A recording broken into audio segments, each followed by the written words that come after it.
Goeiemôre, dis 17 Oktober 2025, lesing 56 van die Groot Johannes Evangelie boek 3. Ons het nou gister gesien dat Caesarea Philippi, die stad wat ons nou in ons profetiese verhaal sien as die Babylon aan die einde van die tyd, die wêreld mag, die wêreld krag wat oor hierdie hele aarde strek met al sy vals evangelies of vals godsdienste, met sy banke, finansiële instellings en ook met sy politieke instellings wat dan insluit ook al die weermagte van die wêreld. Dit is die hele Caesarea Philippi wat nou brand. En ons gaan nou verder. Nou Markus kry nogal lekker oor die priesters wat nou hulle huise verloor, al hulle goud en silwer en al hulle opgaar van die goed wat hulle by die mense afgepers het. Die brand nou ook allemaal uit. En ons gaan nou en ons hoor wat sê Joshua daaroor, hoofstuk 117, berisping van die leedvermaak. En ons moet ons ook baie vertroud maak met hierdie hoofstuk, want baie keer kan ons ook leedvermakerig raak oor wanneer Vader sekere mense straf, of sekere dinge oor mense laat kom, en so ons, ja, dit is lekker, hulle kort dit al lang al. Dit is nie emosie vanuit 'n liefdevolle hart nie. Ons gaan aan. Na hierdie en nog ander byvalsbetuigings van Markus en van enkele ander, wat na die ou Markus geluister het, ontdek Helena 'n buitengewoon wit ligte vlam, wat hoog opvlam, sodat die hele omgewing helder verlig word. Ook Sireneus sien hierdie vlam uit die stadsentrum opvlam, en steeds feller en hoër word. Snags bedrieg elke lig die gesigsvermoë van mense, wat geen ervaring het om in die nag te kyk nie. Hoe sterker, groter en helderder die ligbron word, des te meer skynde die toeskouer te nader, terwyl dit tog op dieselfde afstand bly. Die bewys hiervoor lewer die klein onmondige kinders, wat heel dikwels hulle hande uitstrek na die volmaan, omdat dit vir hulle as gevolg van sy helderheid vlakby lyk, en dit is dikwels vir honde dieselfde rede om daarvoor te blaf. Ook Helena kry die indruk dat die steeds groter en helderder wordende vlam ons nader, en sy vra my, Joshua, daarom, om die kwaai vlam te gebied, om nie naderby te kom nie, omdat ons anders gevaar sou loop. Toe sê ek, Joshua, wees tog nie so kinderagtig nie. Die nadering van die vlam is 'n heel gewone gesigsbedrog. Die vlam het so helder geword, omdat die vuur die ruim voorraadkamer of spens van die groot woonpaleis van die Judeese owerste, van die Fariseërs binne gedring het. Daar lê ongeveer 10.000 liter suiwer beste olie in houtvate opgeberg, en ook 'n aantal vate met suiwer nafta, dis naftaleen, dit is 'n onvlambare produk, vir die verligting van sy paleis. En daar vlakby lê ook nog 'n groot voorraad botter, melk en heuning. Die dinge het vlam gevat en brand nou so pragtig en helder. Ou Markus, by hierdie geleentheid word, soos jy nou net heimlik gewens het, ook jou 10de visse voortreffelik gebraai, want in die groot voorraadkamer lê al 'n hele boel voorberei om vir môre te wag. Wat sê jy nou daarvan, Markus? Nou net om 'n idee te gee, daarby onder die afdak is 2 tanks. Daai staaltanks is 2000 liter. So dit is 5 van hulle vol olie, wat sekerlik nou die beste olie is maar olyfolie wat uitgepars is. En die naftaleen is nie in staaldromme nie, want hulle het nie daai tyd staaldromme gehad nie, dit sal in houtvate geberg wees. Alles was in hout geberg.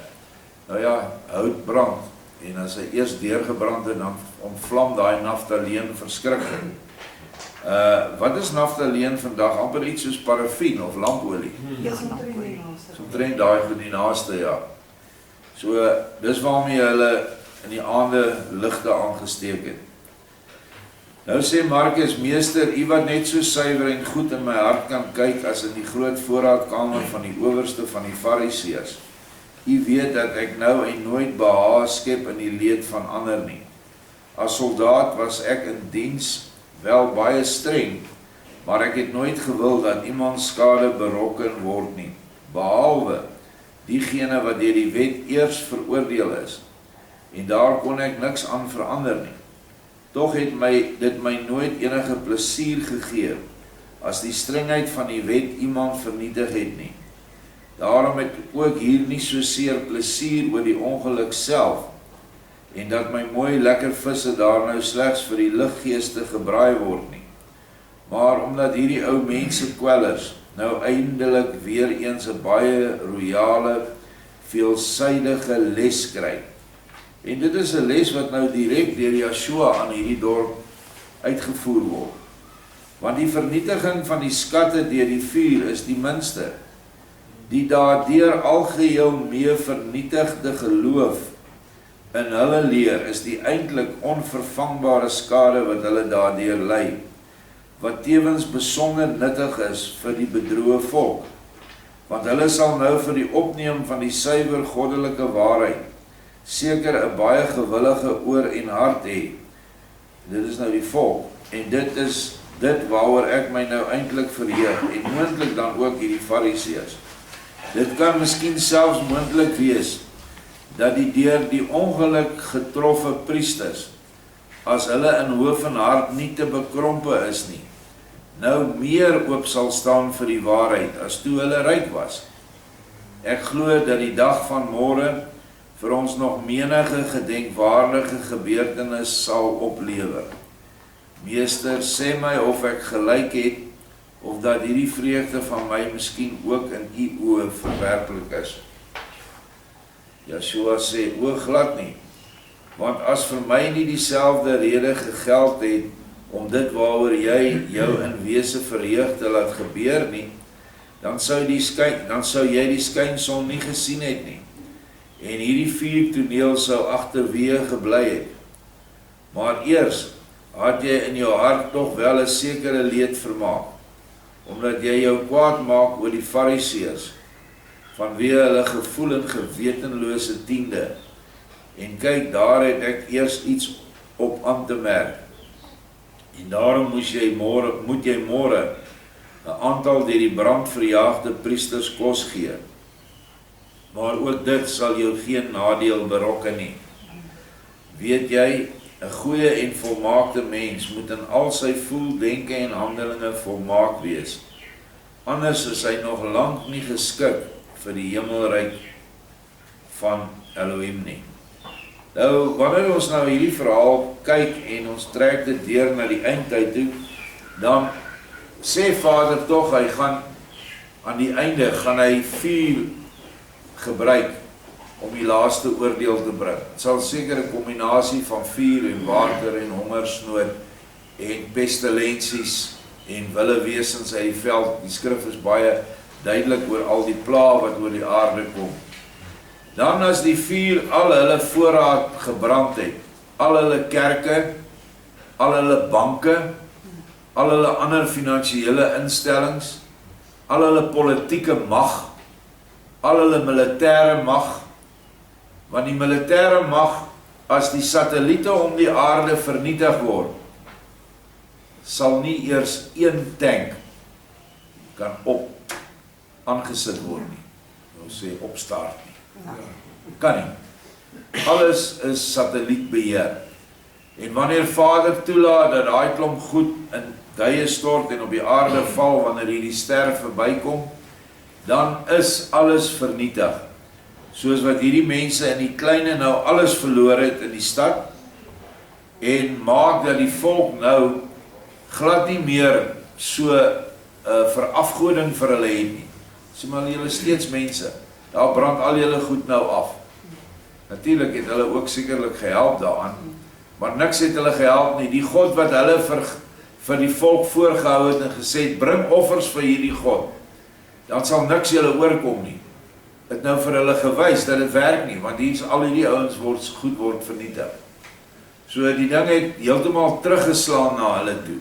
En so sal dit aan die eindtyd ook terugslaan na hierdie klomp boosaardiges reg oor die aarde, en daar sal nie meer voorrade wees nie.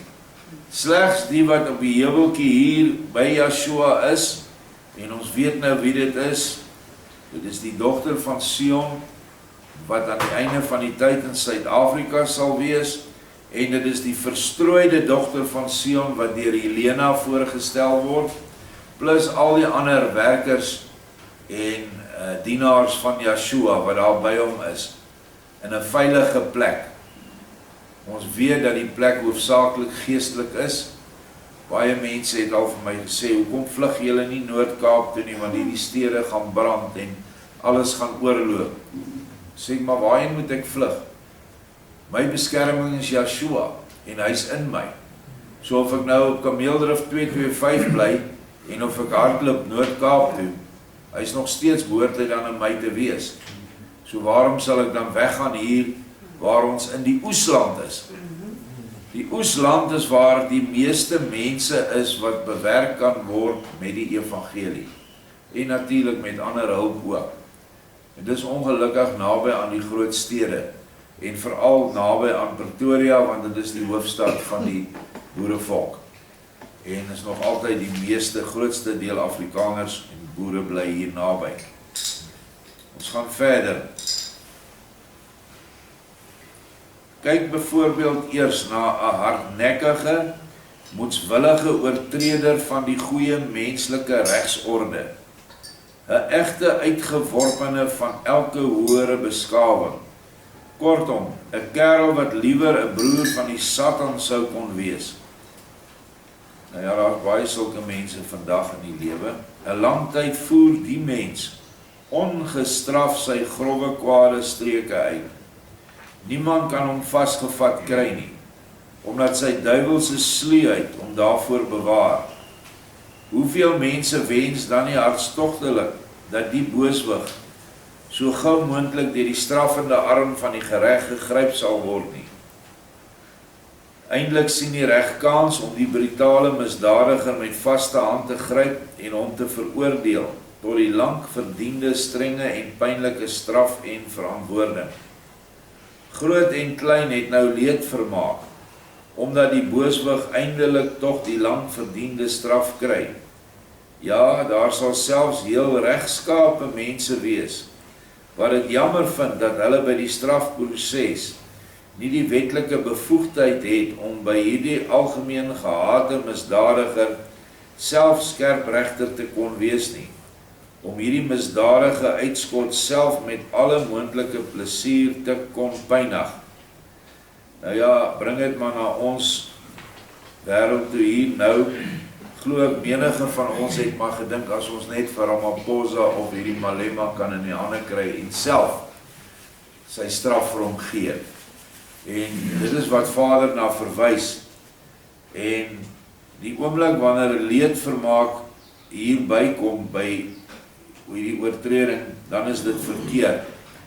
Maar hy gaan verder, hy sê, vra jou nou eers met 'n suiwer hart en 'n net so suiwer verstand af, of daardie plesier gepas is vir 'n volmaakte mens.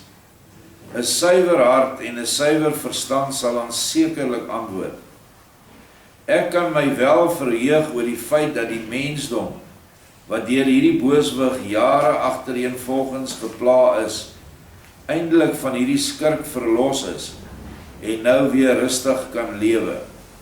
Maar dit sou my nog meer plesier verskaf, as die skurk sy slegheid of boosheid sou insien, daar berou oor het, hom so verbeter, en in 'n nuttige mens verander, en soveel moontlik getrag het om die uiteindelike aangerigte skade weer goed te maak. Dit sou seker die grootste ding wees waaroor jy jou kan verheug, dat die misdadiger bekeer. Sê my eers, watter instelling geval jou nou beter? Die eerste, waarby jy daar plesier in skep om te straf, of die tweede wat vergesel gaan van 'n suiwer en werklik menslievende wens? Markus antwoord, daar bly glad geen keuse oor nie, want die tweede pas die mens, en die eerste is volgens my nog baie onbeskaafd, selfsugtig en dierlik. En in hierdie wêreld en lewe van ons kom ons nou by 'n punt waar ons maar die oordeel en die straf aan die Vader moet oorlaat. Want die regstelsel is nie meer aan die kant van ons volk nie. Ek het dit nou self aan my lyf gevoel in die afgelope jaar en 'n half waar ons betrokke was in 'n hofsaak. Daar gebeur net niks in daai kamers nie. Ons is daar, ons luister na al die ander sake. Vir ons volk is daar 'n wet en 'n reg wat hulle ten strengste toepas. Ek wil as jy ammunisie in jou besit het, een patroon, weet ek van mense wat vir jare 4-5 jaar tronk toe gestuur is. Hy het nie 'n wapen nie, hy het net een patroon wat hy nie 'n lisensie voor het nie. Ek het gesit in die hof een dag daar in die afgelope jaar. Het ek seker 15 van hierdie onwettige Zimbabweërs en Mosambiekers het ingekom. En hulle is gestraf vir die besit van onwettige wapens wat AK-47's is, outomatiese wapens, en ammunisie. En hulle was onwettig in die land. Hulle het 'n boete gekry wat gewissel het tussen R1000 en R1500. En hulle is net weggestuur uit die hof uit. Nie gedeporteer nie, net uitgestuur. Het so die een na die ander voor ons ingekom. Toe dink ek aan baie van my vriende wat jare en jare gesit het oor 'n ding soos 'n patroon. Selfs as hulle leë doppies by jou kry, het jy moeilikheid. Maar hierdie mense kom met moord weg, en dan wanneer hulle eendag gevang word, dan is dit moeilik om nie lekker te kry nie. Maar dit hoort nie by ons nie, dis nog steeds 'n siel wat mislei is deur die bose, en dat ons bly kan wees dat die samelewing verlos is van al hierdie gemors wat nou oor ons regeer, wat almal so korrup is. Dit is iets waaroor ons sal kan verheug, dat die samelewing verlos kan word van hulle. Maar met al my dink en insig wat ek in die situasie wil gee, kan ek nie sien dat hulle ooit sal verander nie. En dat daar ooit 'n verandering sal kom nie.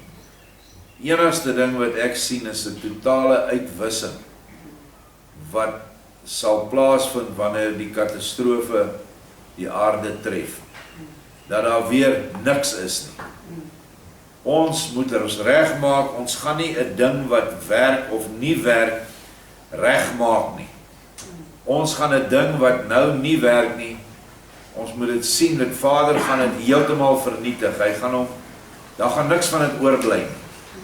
En dan sal hy die stukke uit, sal hy dan mense kies wat hom liefhet om op te bou.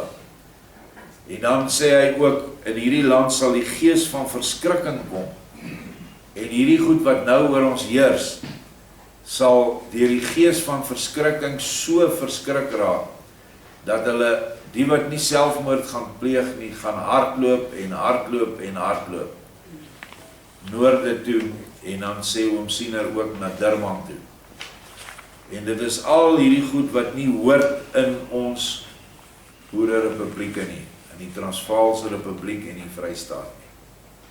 So, dit is dinge wat voor lê, wanneer dit gaan gebeur, weet ons nie die tyd nie. Maar dat dit so geprofeteer is en dat dit so in vervulling sal gaan, glo ek met my hele hart, siel en verstand. So byt vas. Op hierdie oomblik, al grond wat jy nou kan kry, is die grondgebied in jou hart, wat jy aan Yeshua moet gee. En dit doen jy deur die gebooie van die liefde, die 2 groot gebooie uit te voer. Dan word jou hart sy grondgebied. En dan is jy in sy hart, in jou hart in sy hart. En dis die grond waar ons uiteindelik wil wees. Dan word 'n stukkie grond waaroor jy beheer het, fisiese grond, word dan net 'n klein voorreg. Maar nou, terwyl ons leef, kan ons grond vir hom gee. Volgende hoofstuk 1:18, Matael word visie koning. Onthou, die Ouran is 'n koning van 'n plek met die naam van Pontus, wat ek nou vir julle al gesê het, net suid van die Swart See lê. En hy het bestaan, daar is baie opgeteken in die, as jy bietjie op Wikipedia en op Google gaan, oor hierdie republiek. Wie het allemaal daar gebly, wat 'n taal hulle gepraat het, wat 'n godsdienst hulle gehad het. Hulle het ook maar allemaal uiteindelik ook 'n valse godsdienst begin aanbid. Baie jare na hierdie ou daar was, het hulle allemaal Russisch-orthodox gedraai. Of Grieks-orthodox. Nou sê Oran, so heerlik en besondere menslievende instelling het ek nog nooit meegemaak. Self is ek mens en heerser oor talle honderdduisende mense. Die mens sê in die wye omtrek dat my onderdane die gelukkigste aan die Pontus is. Tog moet ek die wet toepas soos Rome dit voorskryf. Rome gee my as regerende leenheer wel toestemming om enige versagting te betrag, maar ek vind altyd deur my sterk versagte wette tog nog altyd hard. Hoe weinig word daarmee aandag geskenk aan die aard van die mense, en daar word glad geen rekening mee gehou, of 'n mens na aard en karakter wel in staat is om 'n wet te hou nie. Hoe dwaas sou dit wees om te beweer dat een skoen vir almal pas, en hoeveel dwaaser lyk dan 'n wet wat heeltemal geen rekening hou met die menslike aard en eienskappe nie. Maar elke mens kan, ongeag sy aanleg, onmaklik rig volgens die lewenswette wat u, o majesteit en meester, nou meegedeel het, en die baie menslievende wet ook heel maklik hou. As ek nou weer tuis sal kom, sal dit daar gou anders uitsien in my land. Matael en sy 4 metgeselle sal, hoewel hulle almal nou heeltemal Romeins geklee is, Griekse staatskleding van my kry, en help om my klein staat so goed moontlik in te rig. En Matael benoem ek hier reeds tot eerste raadsman, en omdat ek geen seun het nie, tevens tot visie koning of onderkoning, amper wat die posisie wat Josef gehad het onder Farao. Toe stap Sirenius na vore en sê, daar is 'n baie vername man in die Romeinse ryk, en ek as Romeinse opperstadhouer oor die hele Asië en 'n deel van Afrika, voorsien van alle volmagte uit die hand van die keiser Caesar Augustus, wat my broer was, en nou ook van sy seun, bevestig hierdie uitstekende keuse. Ouran, jy sou nêrens ter wêreld 'n beter een kon vind nie.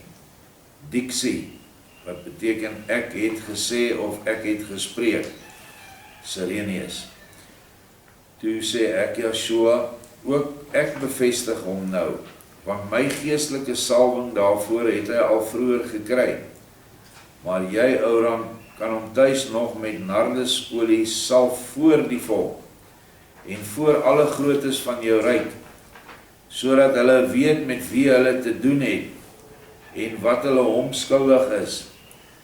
Hy, dis nou Matael, sal jou ryk beter beskerm teen die invalle van die skiete, as 'n groot leer van die mees uitgeleese soldate.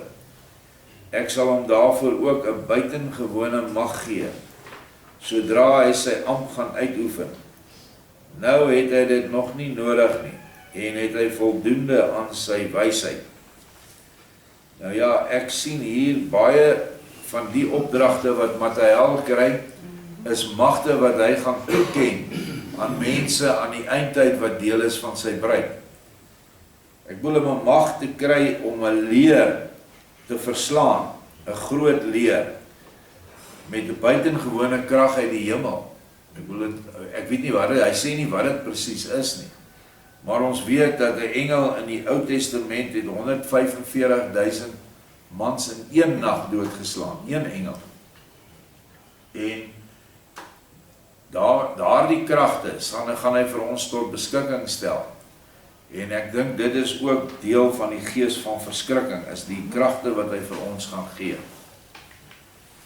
Nou sê Oran, meester, het dit dan nog nie tyd geword nie, en sou dit nie moontlik wees om die so gevaarlike skiete tot beter insigte in u wese te bring nie.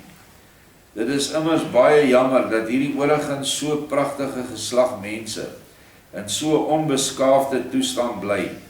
Mens sien onder hulle sulke heerlik gevormde mense, soos waarskynlik nêrens anders op aarde nie. Maar hulle geestelike ontwikkeling staan nog op die nulpunt.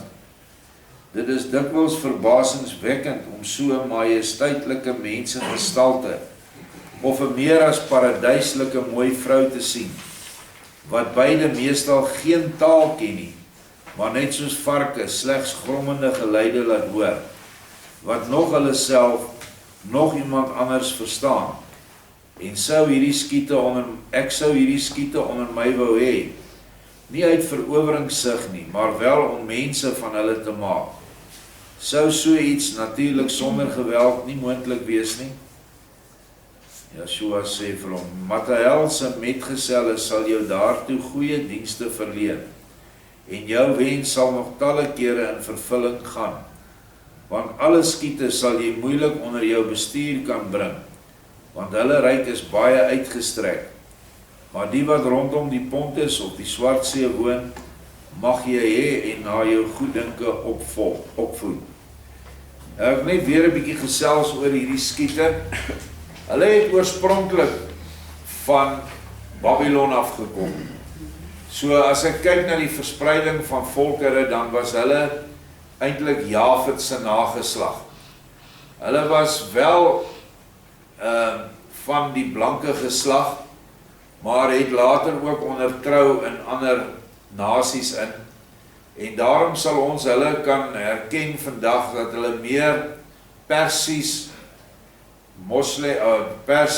of Arabiers is. En dit is hulle wat nou na die noorde na Europa se rigting getrek het en hulle reg om die Swartsee gevestig het. Die in die noordelike deel van die Swartsee waar Kiev en Oekraïne is ook almal van hierdie mense.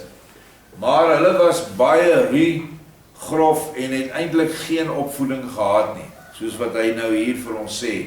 Nie 'n geskrewe taal of niks nie, of nie eens 'n gewone taal. Hulle was bekend as verskriklike wreedaardige soldate, of hulle het 'n militêre mag gehad waarvoor Rome gedeins het. Maar hierdie ou wil hulle nie oorwin met krag en geweld nie, maar met die liefde, wat natuurlik die leer van Yeshua is. En hy sê, Yeshua, julle sal dit reg kry, want Mathael gaan hierdie magte kan kry om al hierdie bose geeste wat in hierdie mense is, wat hulle dan nou so wreedaardig maak, sal hy kan bind. En dit is ook sekerlik in ons geval waar hy vir ons ook die mag oor hierdie nasies wat net so onbeskaafd is en wat tussen ons is, om hulle onder beheer te kry. Of ons iets van beter van hulle sal kan maak, weet ek nie.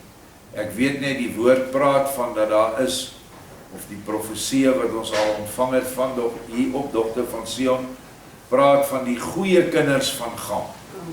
So daar is twee groepe, daar is die kinders van Gam wat absoluut helsboos is, en dan is daar onder hulle ook goeies. En hulle het ook 'n bestemming en 'n lot, omdat hulle die kinders van Sem altyd tegemoet gekom het, en hulle nie skade aangedoen het nie. Ons is die kinders van Sem. Moenie dat hulle jou vertel die Jode is Semiete nie.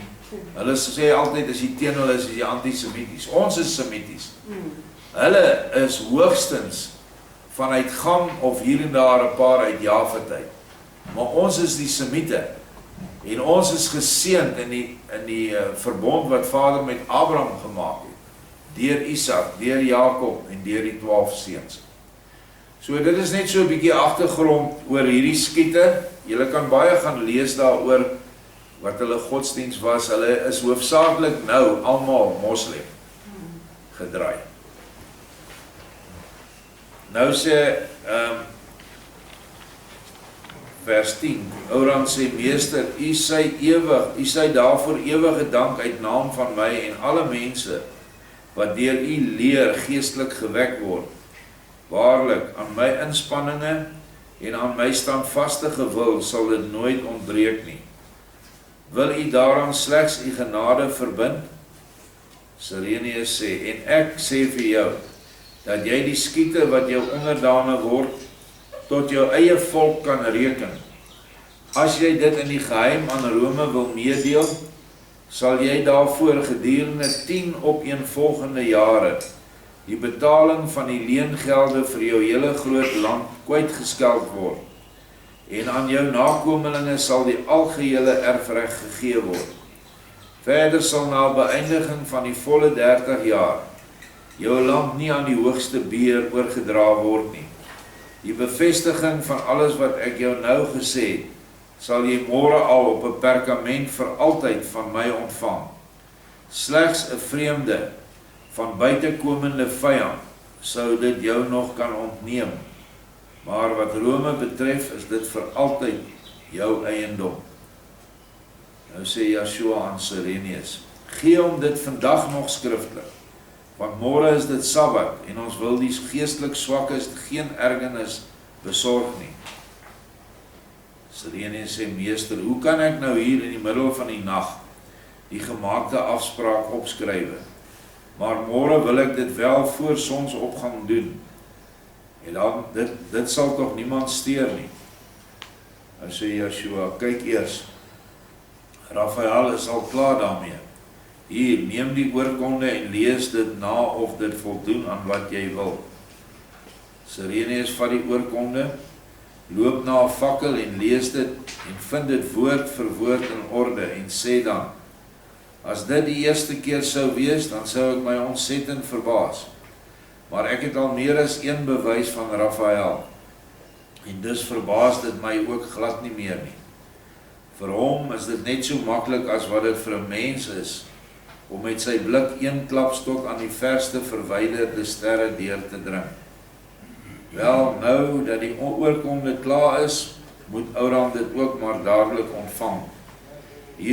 Hierop oorhandig Sireneus die oorkonde aan Oran met die woorde, aanvaar hierdie ter beskerming van jou en jou opvolgers, en probeer om die mense te wen vir die ryk van Elohim, vir die ryk van die liefde, vir die ryk van die ewige waarheid, wat in Yeshua die Meester uit Nasaret, so heerlik uit die hemele neergedaal het na ons sterwelinge. Ons is in hom, en ons lewe en nou en ewig in hom. Pragtige getuienis van Sireneus. En hoe dit in die eindtyd in vervulling sal gaan, weet ek nie, maar selfs die heersers oor hierdie moderne wêreldmag se heersers sal ook nie anders te kan as om te voldoen aan Yeshua se versoeke wat hy deur sy kinders aan hulle sal rig nie. Want hy het die Satan oorwin, ons moet dit altyd onthou. Hier op hierdie stadium het hy dit nog nie oorwin nie, hy moes nog eers gekruisig word en opstaan. Maar tog het hierdie ou al die beloftes gekry. En Yeshua het in die 40 dae wat hy op aarde was na sy opstanding, het hy self gesê het hy besoek gebring aan almal wat by hom was in die 3,5 jaar. So hy sou by hierdie Oran en Mathael aangedoen het in Pontus, want hy kon enige plek beweeg net deur sy eie wil. Hy was nie meer gebonde aan aardse vlees nie.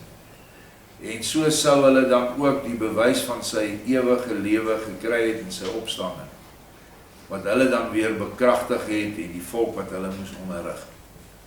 So, baie mooi verhaal, baie dankie.